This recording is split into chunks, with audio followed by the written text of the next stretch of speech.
একজন স্বামী খুব অহংকারের সাথে নিজের স্ত্রীকে বলছে, আমি আজও তোমার সঙ্গে এক ছাদের নিচে আছি, মানে তুমি এটা মনে করো না যে আমি তোমার শরীরটাকে ভালোবাসি। আমি তো পুরুষ মানুষ, মাস গেলে অনেক টাকা ইনকাম করি, আমি চাইলে বেশ্যাখানায় গিয়ে তোমার মতো শরীর প্রতি রাতে কিনতে পারি।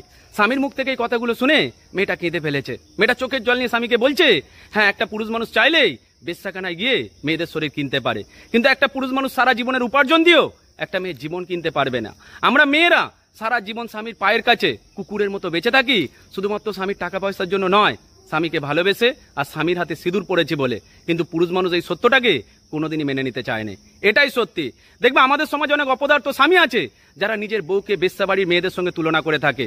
সেই সকল পুরুষ মানুষ হয়তো সত্যিই জানে না যে একজন বেশ্যা মেয়ে তোমার সঙ্গে ততদিনই থাকবে যতদিন তোমার পকেটে টাকা থাকবে।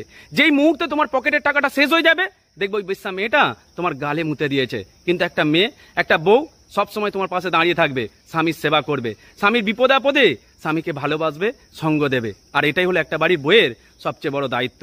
সুতরাং তুমি একটা পুরুষ মানুষ হয়ে যদি নিজের বাড়ির বউকে বেশ্যা বাড়ির মেয়েদের সঙ্গে তুলনা করে থাকো, তাহলে আমি জোর দিয়ে বলতে পারি তুমি শুধু এই পৃথিবীতে পুরুষ মানুষ হয়ে জন্মেছো, কোনো একটা মেয়ের স্বামী হওয়ার যোগ্যতা আজও তুমি অর্জন করতে পারোনি। এটাই সত্যি। ভালো থাকবেন সকলে।